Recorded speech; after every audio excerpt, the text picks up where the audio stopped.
Hello everybody and welcome to the West Ham Way YouTube channel. You already know who I am. You already know who these fellas are. Of course it is the fans' voice, the normal Saturday show. I say normal Saturday show. Charles got a bit confusing. We keep doing it midweek. But we are back to Saturdays.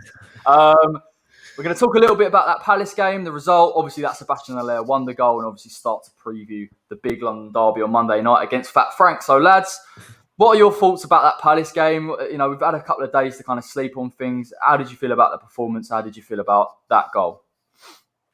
First half was pretty rubbish. Go on, mate. I was going to say the exact same thing. I think that the first half was it was extremely shocking. I don't think we were ever going to score a goal. The closest we came was that Fornals header. And it was really weird watching, like, Sebastien Haller at one point was receiving a throw-in our defensive third. And what that does is it takes him completely out of the game and allows Palace to get back into shape because he's just not quick enough. But fair play to David Moyes at halftime. He made the right substitution and also formation-wise as well, playing one holding midfielder further up in Souček. I thought that really worked. And start play on the line of the defensive for the back four. And I think it worked a treat, and fair play to him for his goal as well. Thoroughly. Well, I would say thoroughly deserved. I'm not so sure. I think David Moyes came out and said he should be scoring the tap-ins, but we know he's capable of it. You know, he tried that one against Leeds in the final couple of minutes that didn't really come off, but was very close. And obviously the goal against Watford last season, you know he's capable of it. And, you know, at the end of the day, he's nicked us a point. Mm-hmm. Bill? Yeah, just similar to what Angus was saying. I think, first half was very poor, very reminiscent of pretty much the whole of the Newcastle game, but you got to credit Palace. I thought they played really well first half. Eze in particular, Benteke obviously got his goal. Not the greatest marking by Diop, who coming for Balbuena, but second, I'm sure we'll come on to that. Second half was much improved. I felt we deserved the point even before Benteke got sent off. I thought we played a lot better, but I don't think either side really deserved to win the game. So 1-1 was about right. Charles, anything to add, mate, on that before we get into Diop's defensive lap? God, yeah. I mean, no, like the boys were saying, probably a fair result. Game of two halves. First half we were, pretty poor in all aspects of the game. But we definitely came out second half sort of raring to go, and obviously that goal was just something special. We always managed to do something special against Palace, and obviously Haller was the man to do it this time. But yeah, I mean, like, it's obviously disappointing because they did go down to 10 men and kind of you want to get 3 points once the team sort of have a disadvantage. But I actually think against a team like Palace, it was such a bogey team to so many Premier League teams. To come back from 1-0 down against them and get a draw, I'm pretty happy with that, to be fair. Yeah, you've absolutely got to be. I mean, that first half performance is probably one of the worst performances I've seen this season. We sat so deep, and it just doesn't suit us whatsoever. And inviting Palace onto us, and I've just had a quick look at a Liverpool game, very much the same. Palace, in an attacking sense, are massively underrated, and I think possibly West Ham thought we'd sit back and hit them on a transition. But a Roy Hodgson side is so well organised. I think we were frustrated, and obviously, like Angus has touched on, Haller's coming into deeper areas to pick up the ball because he's not running in behind. There isn't the space, and that is the one criticism of West Ham. Is when you come up against a team that's so well organised, we run out of ideas, and sitting further back just doesn't help us. No, I think, we definitely saw that in the last 20 minutes when they were down to 10 men. We barely created anything in that time. But, Palace are a well-drilled side. Roy Hodgson, he knows what he's doing, very pragmatic style of manager. And I think he's getting sort of the best out of that squad. And, if they had someone else in charge, I think I'd fear for them personally. I think they'd be in a relegation scrap. But with him in charge, I think they'll be absolutely fine. And then... yeah, we've got to respect the point, but I don't think we created enough over the whole game, and particularly when they were down to 10 men to justify a win. But sometimes you just got to credit the defence you're playing against. Yeah, that is very true. Let's get into very quickly.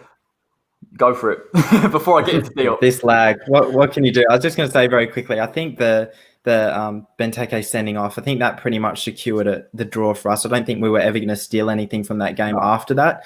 It's a bit unfortunate, really, because usually think down to 10 men we can snatch something from it, but we're usually great on the counter. I think definitely with Mickey in our team, and that's why he's so good just with the pace. I think once we are forced to dominate the possession, Palace just sat in their shape, and we were, particularly having a striker sent off as well, it was always going to finish 1-1. Yeah, definitely. I mean, like I said, we struggle, and almost sometimes we've got the ball and we can't run in. I thought, particularly that second half, obviously Moyes changed it up a little bit, pushing those midfield three forwards. Souček also coming into it. We were actually quite good on transition and trying to catch Palace out of shape, which is where that Haller goal came from. And it's a really hard task to do against Crystal Palace. And obviously, when Benteke did get sent off, I kind of feared that they would sit behind the ball and that would kind of be it. Is it a worry for any of you that West Ham struggle a little bit to break down a side that sits in a low block? I mean, we're not going to see it too much this season, particularly the way we play. But is it a worry that Moyes hasn't quite figured that out? Yeah, I think it's definitely a concern that needs to be sort of figured out. But I mean, in a way, we sort of did against Palace, like you say, with that goal. I mean, it's a great example of when you transition quickly. Especially against a side as defensively resolute as Palace, you're going to find those cracks and you're going to eventually find the goal. And in that first half, I know Corey, you pointed this out in the watch along, that we just weren't being quick enough on that transition. We weren't getting up, we weren't getting bodies up, and as Angus points out, Haller too deep, and so obviously he's not in a position to score. So, there are a lot of things that are frustrating, but I mean, ultimately, we've just got to be quicker. I mean, there's so many times where I see someone like Bowen, for example, class player with so much talent, but he just sort of cuts back and sort of dilly-dallies with the ball a little bit. And that allows the defence to kind of get back and reshape and reform, and then obviously breaking them down is a lot harder. So if we are going to be sitting deep, then we need to at least be really, really quick on the counter-attack and make sure we penetrate them, as quickly as possible. It's so hard, though, isn't it? It's so hard. I'm not digging out Haller. It is a fantastic goal, but I think when he's sitting so deep, and listen, this actually sort of underlines the importance of Mikel Antonio in the side because of his pace and his ability to carry the ball. It goes unnoticed. Obviously, we haven't seen him for a number of games, obviously since that Villa game, but it's hard, isn't it? I think when Haller's dropping a bit deeper and the team as a whole is dropping deeper, still a lot of length for the pitch for Bowen and Benrahma to try and drive up, and it's an interesting. I mean, there was that really good point. There was that really good run that Bowen did in the game in the second half, where he just absolutely powered through. I've never seen him have pace like that. I know he's fast, but I didn't know he was that fast. And he just absolutely, I think it might have been Van Aanholt he took on and just absolutely beat him for pace. Need more of that. Need to be taking on these. And I think that's why Lanzini did so well coming into that game, is because he was kind of not afraid to take people on. He was creative. He was quick, and so that substitution was obviously a very good one from Moyes in hindsight. Yeah, I think that's kind of why with Bowen and Benrahma, they are essentially inverted wingers, and so you don't get that directness that possibly we need, and especially with Jarrod Bowen, there is that tendency to cut onto his left where he's most comfortable. Do you think that's going to affect West Ham? Would you sit there as Moyes and maybe say, if we can bring on maybe Benrahma on the right, Bowen on the left, that would change it up in terms of transition and counter-attacks? I don't see. One of the problems, I think, there's been any harm. I was just going to say again, this that cutting you out, but it's what I don't like to see is obviously we've gone to 4 at the back and the 2 holding instead of playing 5 at the back. But it almost seems like Moyes in the first half, both against Leeds and against Crystal Palace, is trying to counter that by bringing one of our forward players short. Now, you always see Fornals, and we've seen this since he signed, to be honest. He's always almost like Moyes' guinea pig. He's running around everywhere. And that's great to kind of avoid them countering and stuff. But again, he drops far too deep and doesn't have for it. He's not a particularly quick player. So I think if we've got someone like Benrahma maybe on the left, in my opinion, I think Lanzini proved enough in the final 45 minutes that he should start the next game against Chelsea. And that's something we can get into later. And obviously you kind of miss a bit of that defensive ability from Fornals, but at least have a bit of pace on the wing, because he seems to be playing Fornals on the left half the time. And then again, just like Seb, he's taken completely out of the game. We can't run those patterns down wide, and that's again, that's why Mickey's so good. He's just got that raw pace. So almost we can afford to bring a couple more players back and just have individual quality like that to run line and hold the ball and then get some sort of delivery into the box, or he can just do it all on his own half the time. That's what it felt like after lockdown, first time around last season. But so it's interesting. It's almost a good problem to have again. We've got those players that are willing to put in the hard yards, but we do seem to be a bit more quieter when we're attacking. Yeah, I worry about Fornals possibly in this 4-2-3-1 a little bit, because I think when we first saw it against Leeds, I thought he was going to come into that 10 role, would suit him massively. And in defence of, and kind of that argument between Lanzini and Fornals, we sat way too deep in the first half. I wonder whether we would have seen Fornals maybe make things happen if we were a little bit further up the pitch. Obviously, that's not to take away from Manu, because I thought he was fantastic when he came on. And I think Manuel Lanzini in the final third still has something to offer to this side. Yeah, I totally agree. Yeah, I think, I think. Well, I think Lanzini's starting to get back that form he had from a few years ago. In the brief appearances we've seen, obviously the Tottenham game with his wonder goal and his sort of cameo appearances since then. And you're right, Corey, he played well against Palace, I thought, when he come on. So if he does start Monday, or if he does start in over this period, I wouldn't have any qualms really, and I think he'll contribute. Whereas maybe the last couple of seasons from the start, you're not really sure what you can get from Lanzini. But now I think he's starting to get back to the level he was, which is encouraging. Yeah. And I think as well, positionally, by the way, in that 4-2-3-1 in a 10, it suits Lanzini. I think over the past few seasons when we played a 4-3-3, it didn't suit a centre midfielder. He hasn't got that athleticism, particularly after that injury. He needs to be further up the pitch. I actually thought he was quite unlucky at one point because he played for Haller. I think the Palace defender got onto it. And that's the kind of, we missed that sort of ability to cut a defence. I think we rely on the transition so much that we need someone like a Lanzini in there to make something happen. But yeah, agreed. Yeah. I have to feel for Fornals. His work rate is always good, and I can't knock him. But I'm not sure him in a 4-2-3-1 on that left-hand side suits him. And even defensively, I thought he was out of position, and he wasn't really given a lot of protection to Creswell. Yeah, I mean, at the end of the day, the games that we've seen him perform best over the last couple of years were actually in that Spain under-23, under-21 side, where he actually wasn't getting asked to do a lot defensively. He was playing up top and doing a superb job.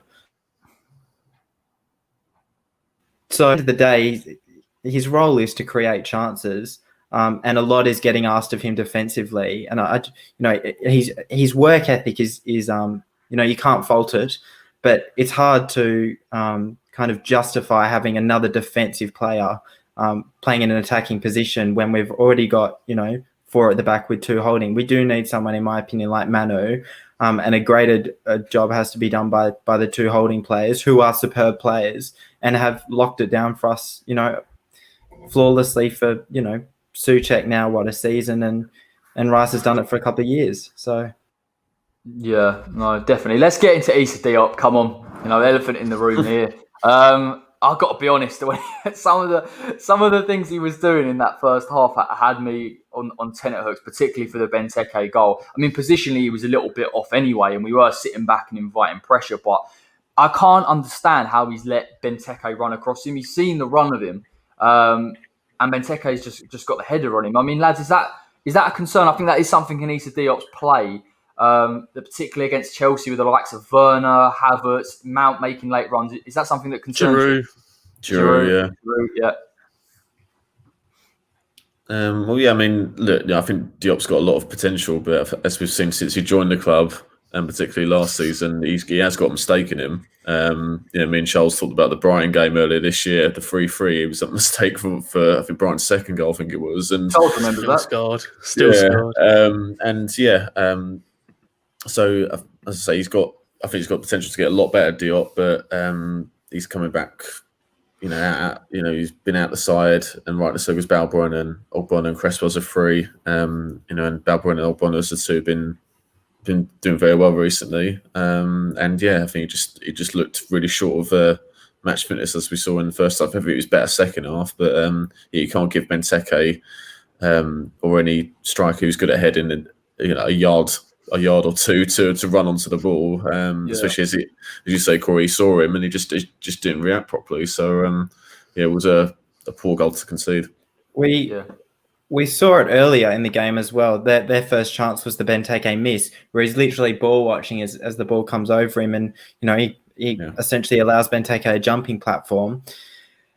He's a great player. We've seen what he can do, and you don't get players like that with such quality that are offered. I don't know how much he got. There was obviously the rumor that United were going to got much to go over there last season. But I think, as Bill touched on, and very correctly, he's down on match fitness, and he's come into a West Ham side that have changed formation and that know what they're doing. He's come in for Balbuena, who's performed solidly. And I think it will take him a couple of games at the end of the day, no matter what your quality is, to settle in. But I think definitely we need Balbuena against someone like Olivier Giroud, who knows how to create that space in the box. He's one of the best at it in the world at the moment. Forget pace. He just knows where to find it. In the box, and one touch, one shot. So I think that'll be a problem for us if we're not careful. And Balbuena, I always must have been thinking, what on earth is going on here? Because he's someone that is you'd call defensively astute most of the time, and really does like those defensive players in his team. And Issa Diop has let him down at the end of the day for the first goal. Balbuena comes in for me, and we'll struggle without him, I think. Yeah, I mean, the thing is that, I agree that, Diop has definitely got potential. And, there was a stage where I think in his first season with us, Mourinho was praising him as like the next best centre-back and everything. We were all getting very excited. Since then, there has been a minor decline, I'd say, or a minor bump in the road, at least. The trouble is with Diop is that often he forgets the fundamentals. Whether it's just passing ability, whether it's making the right decision or something like that. It's often what gets him in trouble. It is a concern. It's quite a big concern, especially in such an important defensive role. Do I give up on him right now? Absolutely not. I think he is definitely a player defensively that we've seen can be a top player. But for whatever reason, the last few games that he's played in, and obviously he has been out with COVID for quite a long time, and maybe there's a lack of match preparation or match fitness or something like that. But for the last few games that I've seen him play in, there have been just a few too many errors made by him, and he definitely needs to cut them out. I mean, Bill mentions the Brighton game, still scars me today.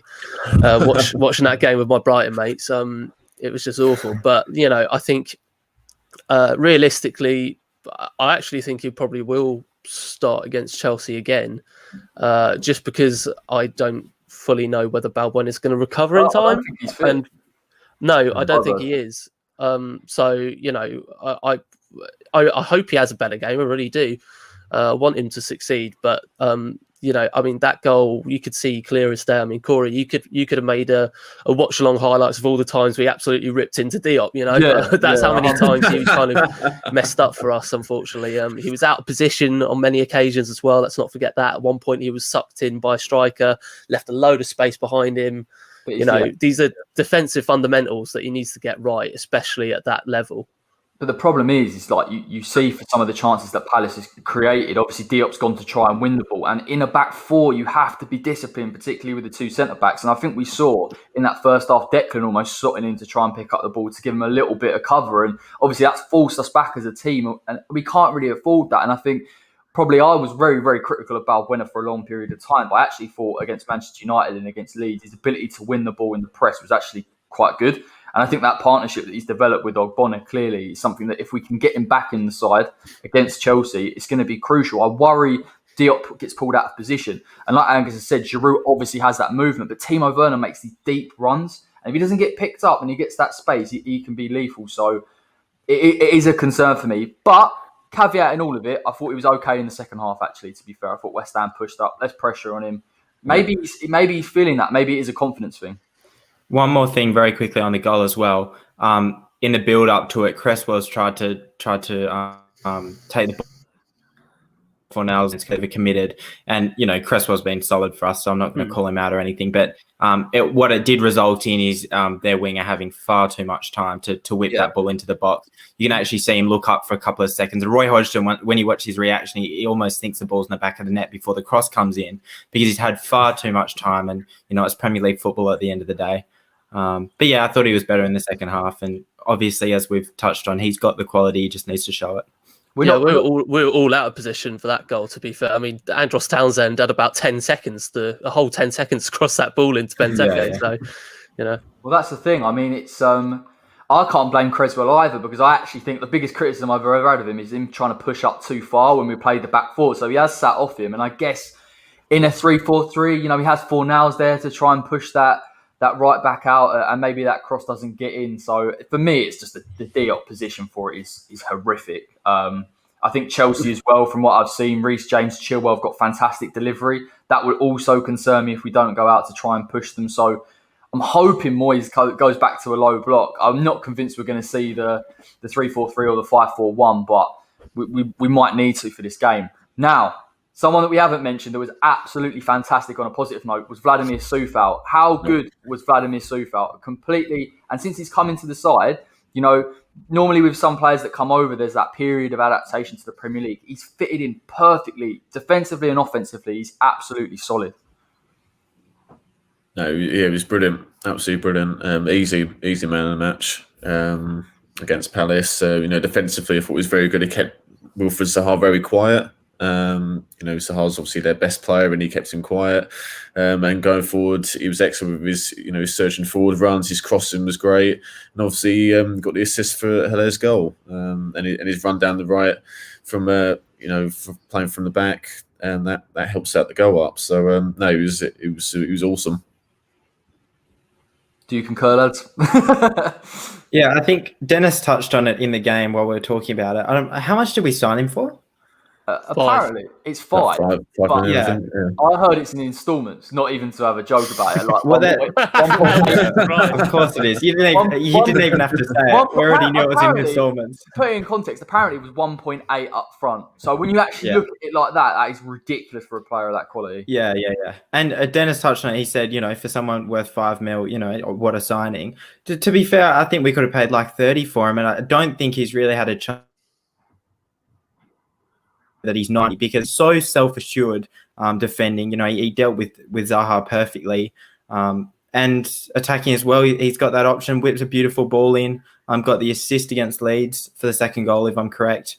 And yeah, it's just you see him on the ball. He just seems so secure. And the same with Souček. They've both been quality signings, but easy man of the match for me, no questions. Charles, you a fanboy? Yeah. Oh, absolutely. I'm Who isn't? I'm getting a tattoo on Monday if he does another assist, for sure. But yeah, I mean, faultless performance, or at least close to perfect, at least as close to perfect a performance for a right back as you can get. I mean, I didn't see him make a single mistake. Got the assist. Had Zaha in his pocket all day, and Eze for that matter. Just perfect. Yeah, great performance. Keep it up, Vlad.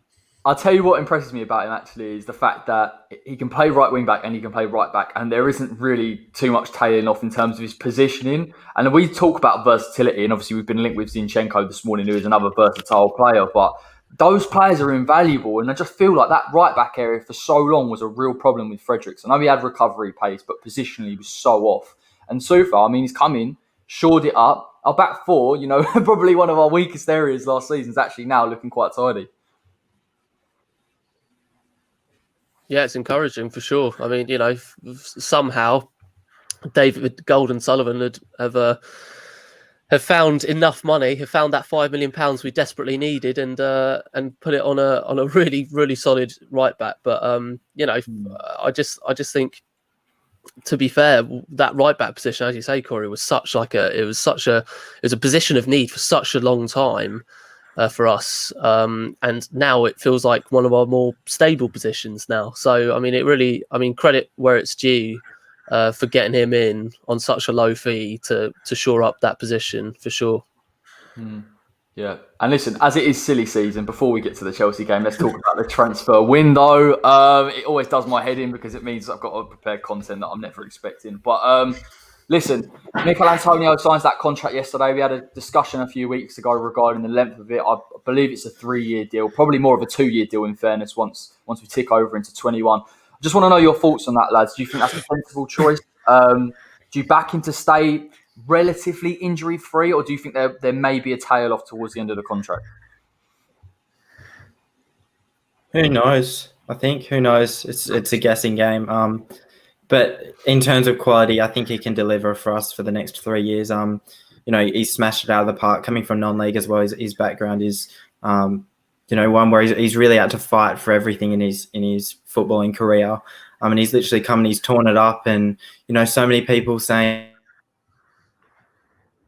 in the promo video for the extension, so many people saying he couldn't play as a striker. It wasn't tactically good enough, which I'm sure some people still think. And he's just gone and he's delivered. And, in a time where we desperately needed goals from Mikel Antonio last year, he went and smashed it out of the park last season, I should say. It thoroughly deserved. We miss him. We really do. And I think, listen, we're not going to slate Haller. He's a completely different type of player. But we miss that direct presence, the guy that can run in behind. I think we can talk about goals and technical ability, but what Antonio does for the side in general, getting us further up the pitch as well, which we've seen in the past few games has been an issue. I can't wait till he's fully fit. I'm not sure I'd risk him on Monday. But the minute he's fully fit over that Christmas period, I'd put him back in. Yeah, no, I think I'm absolutely fine with the length of the deal. I think it's too long, considering his injury record, and we just got to manage him. Obviously, playing him against Villa is not managing him properly because he got injured again straight away. So I think over this next couple of years, got to be aware of his workload, and when it comes to games, also training as well. It might be a case where you had players like Ledley King, for example, didn't train very much. When he was at Tottenham, so we might just have to have a close eye on his on sports science kind of things and fitness and so on in training. So, but yeah, I think he's been great for us ever since he joined.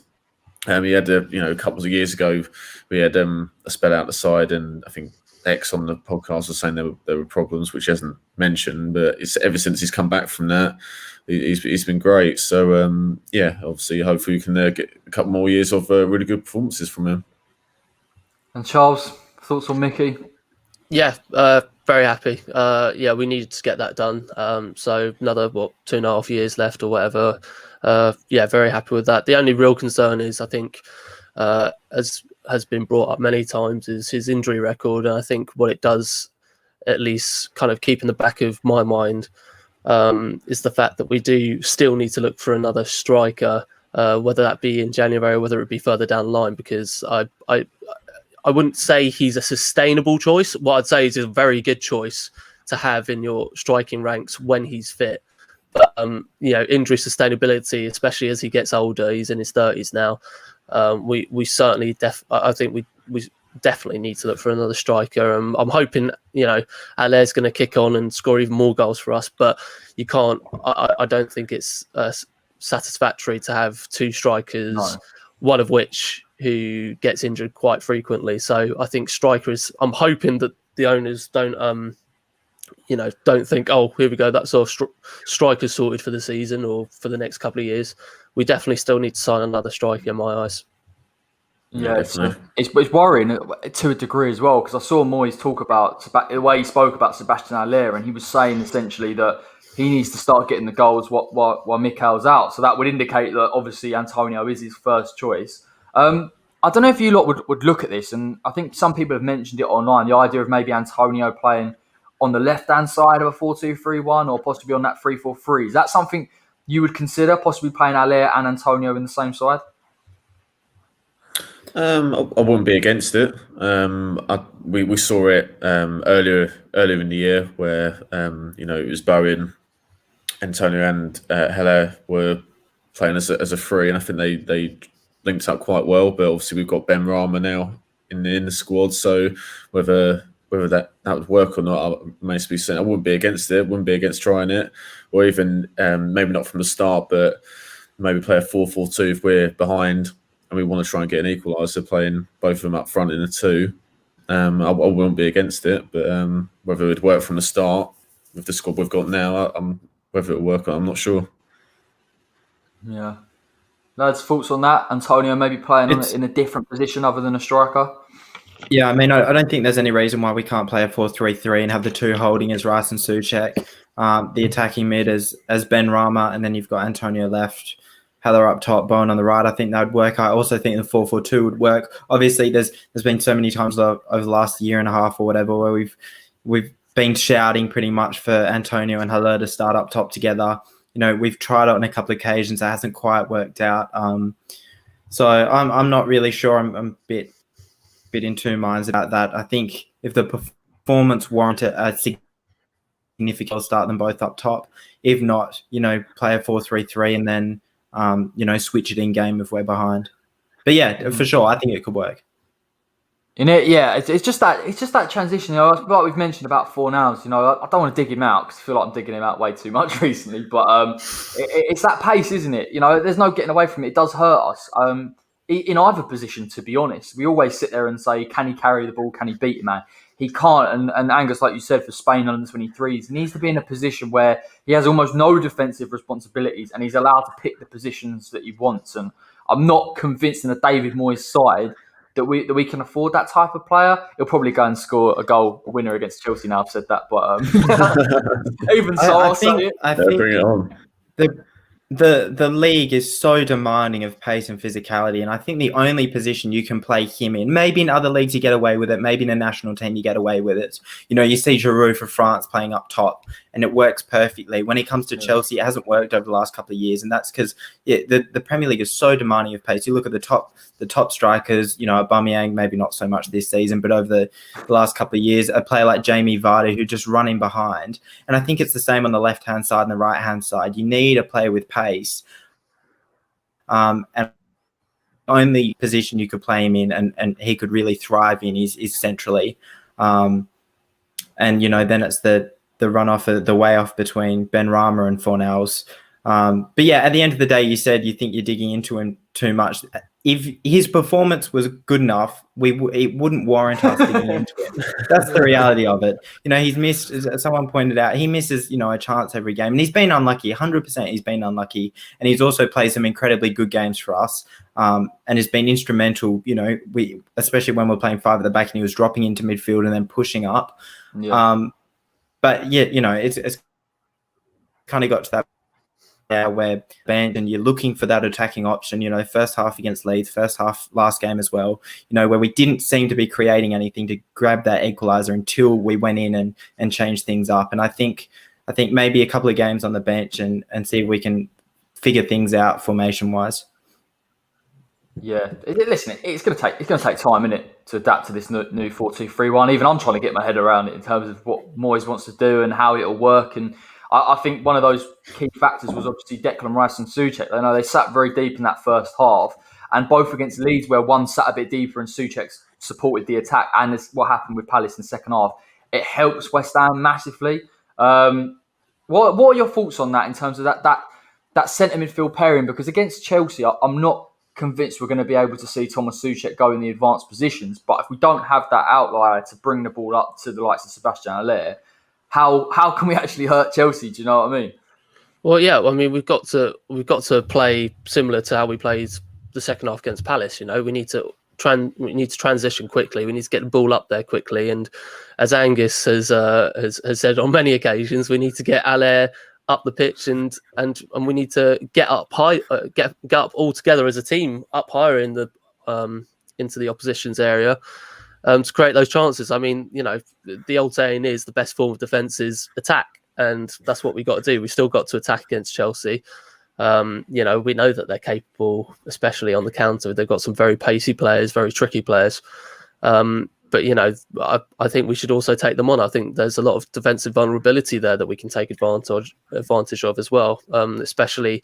In the centre-back pairings, sometimes you can often see them making mistakes, and we need to pounce on them.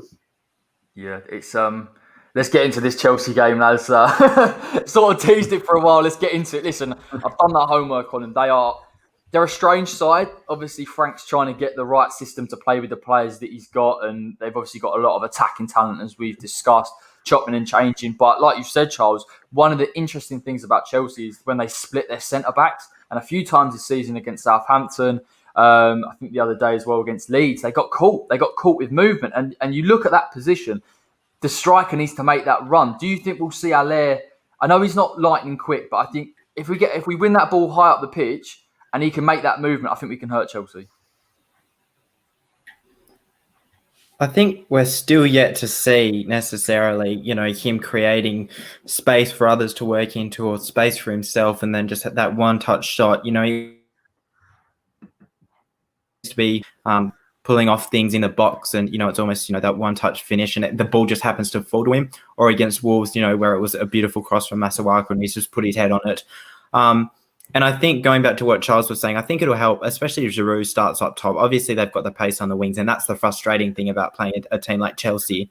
But if we push that back four up a lot more, mathematically on transition, there's a less amount of distance to get the ball from the back four or our holding midfielders up top. And I think it'll allow Sebastien Haller to literally play on the line of that those centre backs. And we can try and create less room to do it in. But if we start someone like Lanzini, it almost takes the pressure off Haller. He's not getting the ball as much in those deeper positions, and then maybe he can afford to try and make a couple of runs and create that space and almost catch those centre backs off guard. But Sheffield United, I remember watching the first 8 minutes of that. They really took the game to them. And as Charles said again, defence the best form of attack. They really took the game to them and scored a really quality goal. And then obviously they dropped off after that and ended up getting beat 4-1 or whatever.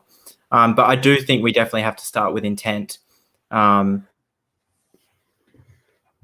I think, again, as much as I say that, I think it will be a game where we do end up having, 25, 30% of possession. But that isn't necessarily a bad thing as long as we do the right things with the ball. And as long as we're, formation-wise, we're quite astute and everyone's playing in their natural positions. And we have those attacking players making those runs. I think there's a chance for Haller to nick a couple. Really, a couple? Oh, I love that. Being a bit ambitious there, but you never know. Love it. I would say from the things I see at Chelsea, obviously we saw the games against West Brom and Southampton where they were conceded way too many goals. Yes, of course, the keeper was responsible for that, but equally the way that Chelsea play, the lack of protection for the two centre-backs and how they want to play, and it was getting nicked in midfield. And I think they've resolved it to a degree, bringing Kante into that pivot role. I do think it helps, but I watched the Wolves game. If you can counter them on transition, it doesn't necessarily mean that someone like Kante can get in the position to protect them. And I just think we need Haller in a more advanced role. I'm not convinced him trying to drop deep, pick the ball up and distribute is gonna work quick enough. I mean, Chelsea will throw bodies back as well. We're gonna have to really use our pace on the wings. Yeah, I think they've improved defensively this season from last season, and even earlier this season. They've dropped Kepa, Mendy's coming in, done pretty well. Thiago Silva, after a shaky start against West Brom, he's done pretty well. But yeah, I think we saw then the Wolves game. Neto scored on the counter. Our winner earlier this year, Yarmolenko, in the last minute, that was on the counter. It was him against Rudiger. Their fullbacks were pressed high and wide. And it's the same with Reece James and Ben Chilwell, both good players. They both like to get forward, but they leave spaces in behind, and that's where we can exploit them. If it's Bowen playing Ben Rama, they've got that pace. Coufal backing up as well. So I think we can get at Chelsea. As I said, they are better defensively, but they still have some. They are suspect at times, but when we can transition quickly. And like we have the opportunity to, we've got to take advantage of it. Yeah, and what I would say about Chelsea, we were touching on defence, I think their fullbacks for me are some of the best in the league. I know they're not quite Robertson, Trent level, but Reece James and Ben Chilwell are very, very good going forward and pretty decent as well defensively. And the only thing that will catch them out is when obviously they push too high. I've seen Frank over the past two games. We were seeing sort of deliveries in the final third, but not taking it to the byline. And now I think he's pushing James and Chilwell a little bit higher. So you'd have to hope that, we can get behind them. But again, we're going to have to protect Coufal and Creswell because there's only so much defensive work that they can do when they're pressing and there's overlaps. Yeah, I think Chilwell's cross is he almost seems to be bagging an assist every game, and so that'll be really dangerous for us. And obviously, James, the quality of his deliveries are also superb. The one thing again with the counter is, if we are to catch them out, we need the pace. So we can't have someone like Fornals on the left, and obviously you'd want Mickey to start at the end of the day. He won't because he's injured. So we'll Probably will, mate, 'cause he's injured. Yeah, but that's something we've really got to figure out, and we will end up getting caught out, I think, if we don't fix this formation. And we don't have to change the formation, but definitely the players in the formation. Fornals can't start on the left, but it's so frustrating because then who do you start on the left? Ben Rama can beat his man, but does he have tremendous pace? He's definitely a lot quicker than Fornals, so you'd probably start him on the left.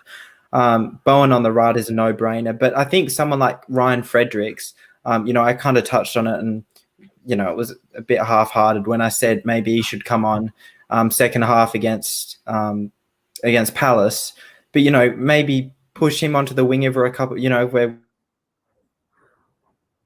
and just see what he can do with that raw pace, because you'd see someone like Chilwell, he'd probably back himself to beat someone like Ryan Fredericks, but as soon as that ball's into the box and we've got it out again, Ryan Fredericks can just take advantage of that. Because, if we do catch them out, who has got that pace to get that ball up there quickly? I'm not so sure at the moment that there's anyone necessarily. Yeah. That's the problem. Bowen, isn't it?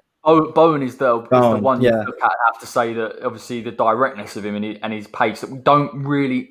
He's going to get space to run into. And I think Ben Rama, although he's not lightning quick, has got the ability to beat the man. I think he can beat it. And you see against Everton with their low block, they were trying to get, Calvert-Lewin, who's a fantastic striker anyway, but was trying to run the channels. And I think there's obviously a weakness there for Chelsea.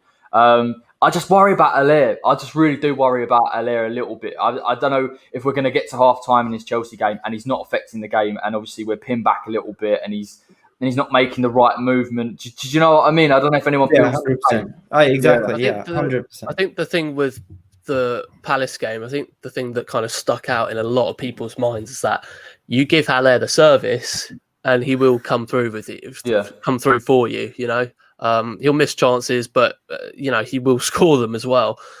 So, it is vital that those, three attacking players are really up for it and are really, as you say, are direct, are quick, and are creating chances for him. Because, Haller, as we've been frustrated by for many times, is not going to create the chance by himself. He needs someone to create it for him so he can smash it in, overhead kick or header or whatever it may be. But we've got to look. He's riding high. He's confident. He says he's going to get another overhead kick against Chelsea. I hope he does. I hope he bloody does. I can't stress to you how much I want to beat Chelsea on Monday. Not just because obviously it's a London derby, but all these Chelsea fans starting to pop up around transfer window time. It's that time of year again where Rice is definitely off to Chelsea. His dad's laundry person told one of the fans that he's going to Chelsea, so he's going to Chelsea. But I just so want to beat them so that we go above them in the table. Rice can think, God, they're a pathetic little team, aren't they? And we can just carry on with them as our captain. I mean this, and this is always the issue with teams like Chelsea and Tottenham. It's so hard to look at it objectively. I really think it's like Chelsea. And the thing is, the Declan Rice thing rears its ugly head and we spoke about it on Wednesday, fellas. It was just... I just find it so frustrating. There's constant, comments, and obviously about the agent being his dad, and next comes out and says, well, his dad's been his agent for God knows how long. So I'm not sure why this is. The little things that keep getting put out there to trying to unsettle him.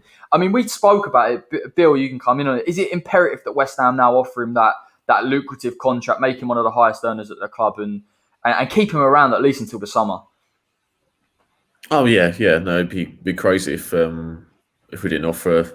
If talks weren't ongoing at the moment, they've done it with Antonio. They've got to do the same with Declan, 100%. Obviously, if he does sign it, it's not a guarantee you'd stay for that length of time, but it's just to secure his value when the big one of the bigger clubs come in. We'll be able to get more money for him eventually. But that should be happening as we speak.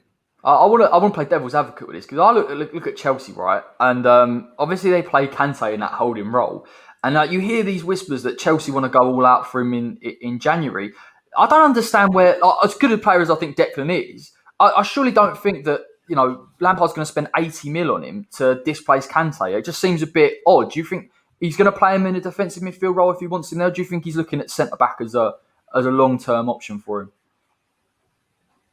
I think Dex made it perfectly clear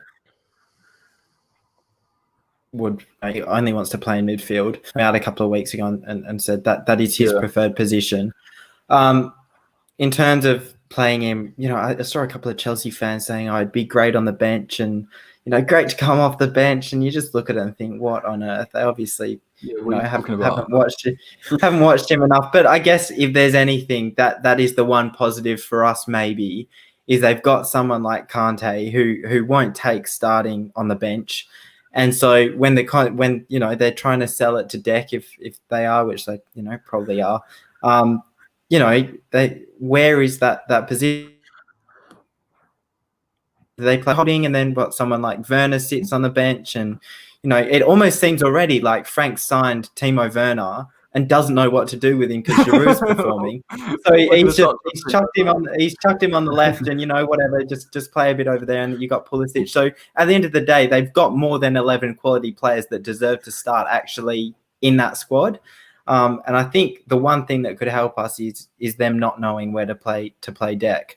That's what I mean. That's what I mean. Like, it's not that. That's what you're saying is I don't understand the immediate necessity, because in the summer I think it was the centre backs, and I could see where they were coming from. Obviously now they've put Thiago Silva in there. They've got Kante playing a holding role. So I'm like, why do you need him now? What is the plan? And I'm not sure Frank, with all due respect, actually has a real identity in terms of how he wants his team to play. The only way I would accept Rice leaving in January is if it's a swap deal and we get Kante in return. I wouldn't mind Kante coming towards us, but I mean, realistically, like you say, there's not really a lot of logic behind why they want him. I think the reason why they want him is for kind of, I don't know, some sort of feeling, he's a Chelsea fan. We let him go. Let's get him back. Academy, didn't he? He was saying, it seems very.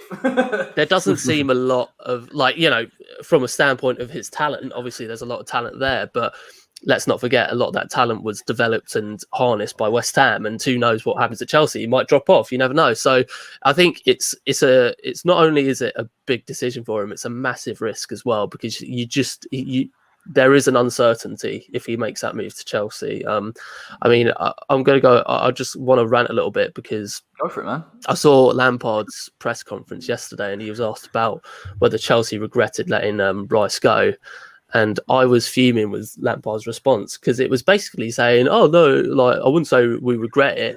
It's like, well, hold on a minute. You've just lost an unbelievable talent. Another team's taken him on board and developed him into an 80 plus, even £100 million player. At least show that you're humble, that you have a bit of humility, that you can admit when you're wrong. And this is what I'm worried about. I'm worried that Rice, if he does go back to Chelsea, he might get mugged off again. And that would be heartbreaking to see, because, I just think where he is at West Ham, in terms of what he represents for us, he represents the very top of the club. He represents the future leadership of the club. He represents, our best talent at the club. And I think at Chelsea, I'm just so worried that he's going to get mugged off, because if Lampard can't even admit, and Chelsea can't even admit that they made a mistake in letting him go, then I just don't see a club that care about him enough. Chelsea fans are all saying, "Oh, he's coming back to Chelsea. He loves Chelsea and everything." You might support Chelsea, but realistically, what he did broke his heart. What they did to him broke his heart, and whether it's a massive decision for him to go back to a club that did so much kind of potential harm to his career.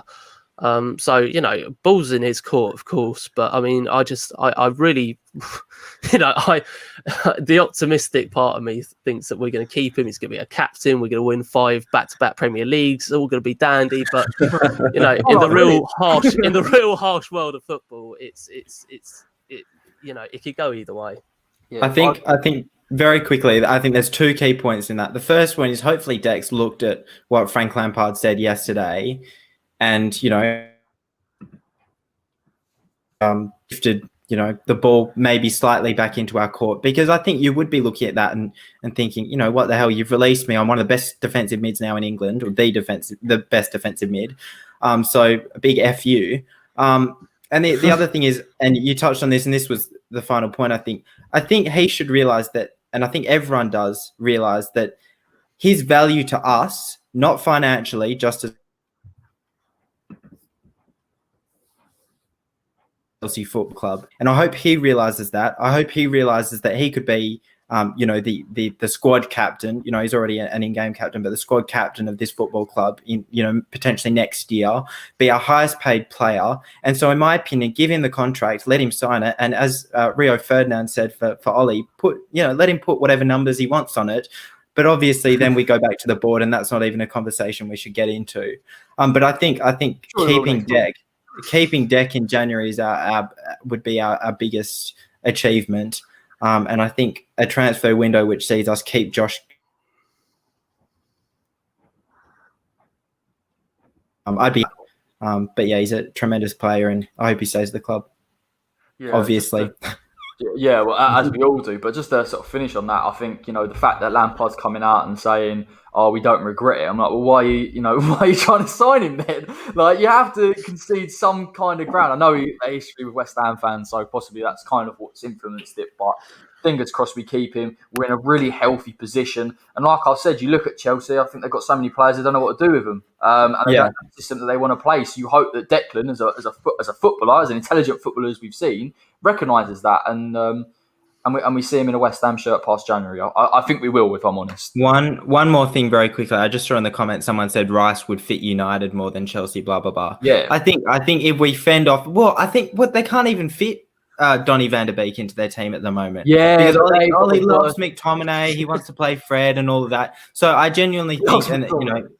It's a... I genuinely think he seems to be starting McTominay bloody every game, in favour of Donny van der Beek. Sorry.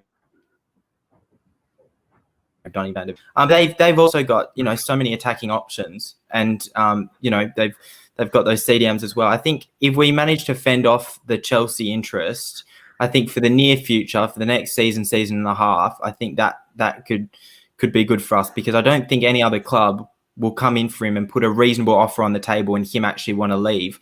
I don't think he'll leave for any, a club outside England maybe at the moment, because he's young and, he wants to build up his future, I would say, in England, and, play for the national team and play in the Prem.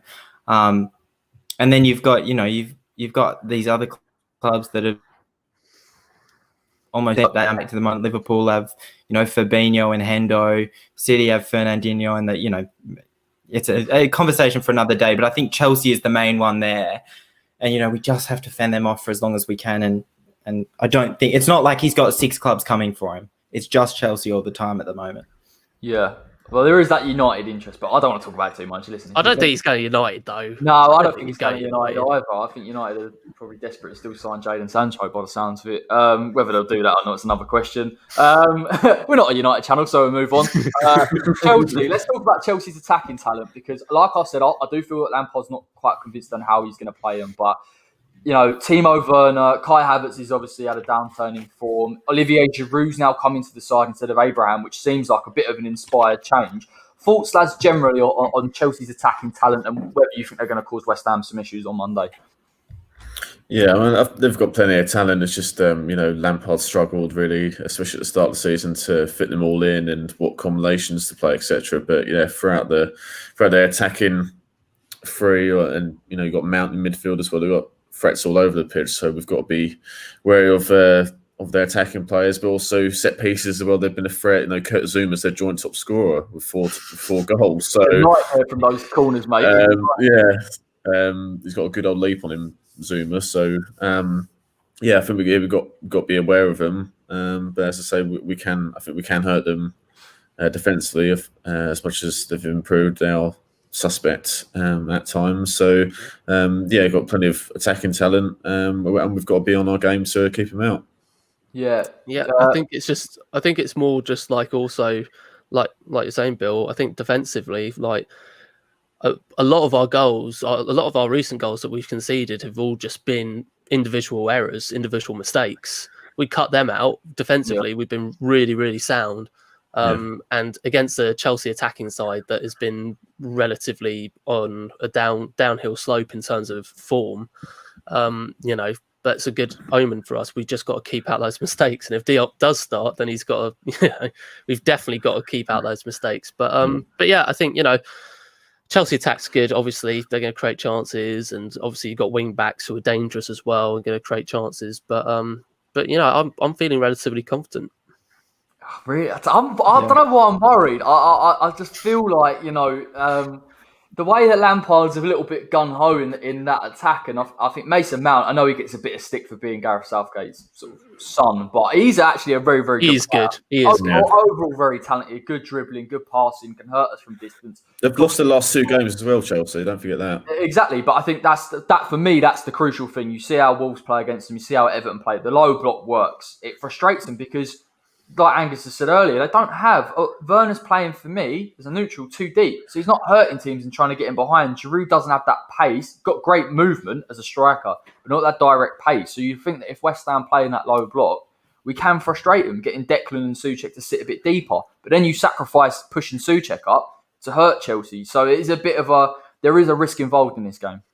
At the end of the day, the question was, what do you think of their attacking quality? Havertz, Ziyech, Werner, Tammy, Giroud, Mount. I don't think you need to say any more than that. But at the end of the day, Pulisic, one of the better ones there. At the end of the day, they can only fit so many into their team. And I think the pressure is definitely on most of those attacking options at the moment to deliver. And I think we can really frustrate them because there is a substitute on the bench for almost every single one of those players. Giroud and Tammy are a straight swap. Giroud and Pulisic, they're almost a straight swap. You've got Havertz and Ziyech, who are virtually the same player with Mount. So we hold them off for 45 minutes. We could really frustrate them, and you'd start to see Frank Lampard start to get frustrated as well, I'd imagine, because he doesn't know what he's doing. They put out a different starting 11 every week pretty much, and I think that could be an advantage for us. The fact that they've got so much talent, but they don't quite know what to do with them, and the pressure is on those options. And also there is that statistic that he hasn't beaten a side in the top 10 this season, which is nuts when you consider the squad and the money they've spent. Yeah, is 10 top 13 or something, or it is top 10? I thought it was top 10. Obviously, what Wolves and Everton I'll have a look. Probably top 10, but that's the... Yeah, interesting. Yeah, so the pressure's on him as well. Not as much as, Ollie or... someone else like that. But, he needs to perform. They've had a massive transfer window and, those results need to start coming thick and fast or his job could be on the line in a couple of months. Blueprint. It'll be the battle of Declan Rice. Yeah, the Declan Rice derby. It's going to be, look, the blueprint is there, like Angus says, to beat Chelsea. It's just about those offensive moments. Also, from what I've seen of Chelsea, in terms of winning second balls, they struggle a little bit, to be honest. I've seen it. Saw Sheffield United from the second ball. They don't get out quick enough. They don't win that other ball. And you think West Ham, if we can get a set piece, I know Zuma and Thiago Silva are very good from set pieces, in fairness, defensively as well. But I do fancy us to get something in this game. I do think we can hurt Chelsea. Yeah, with our record from set pieces and their susceptibility from counter-attacks, as we mentioned earlier with Wolves' second goal the other night and Yarmolenko's winner earlier this year, then they do have weaknesses, but we just need to exploit it and obviously keep them out, which I think, as the chaps have said, I think we have the ability to do that. But we've got to stay concentrated, and when we do get the chances, we've got to be clinical, which we haven't really been last few games. But I don't see why we can't get a result. Fingers crossed, lads. I'm actually genuinely buzzing about this game. I love a West Ham Chelsea fixture, to be fair. I'm going to come to all of you for your score predictions as ever, starting with Angus. Oh, geez, put me on the spot here. I'll go with a 2-2 draw. I think they do have almost too much ability forward. And do that by Giroud.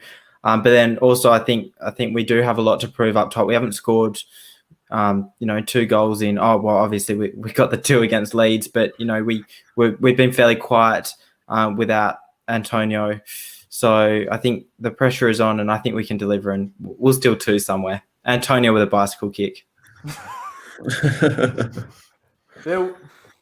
1-1, mate. I'm going to go with. I think we'll keep them out and just restrict them to 1 goal, and I fancy us to nick a goal from a set piece or on the counter, and I think Haller will score another overhead kick. The ghost of Dennis is kicking around today. I'm going to go for, if Balbuena starts, we're winning 2-1. If Diop starts, we're drawing 2-2. I concur with Bill. I think it'll be 1-1. I'm not feeling it's just that transition for me. I'm slightly concerned. I'm sure I'll be moaning on Monday evening, so we'll all be there to witness that.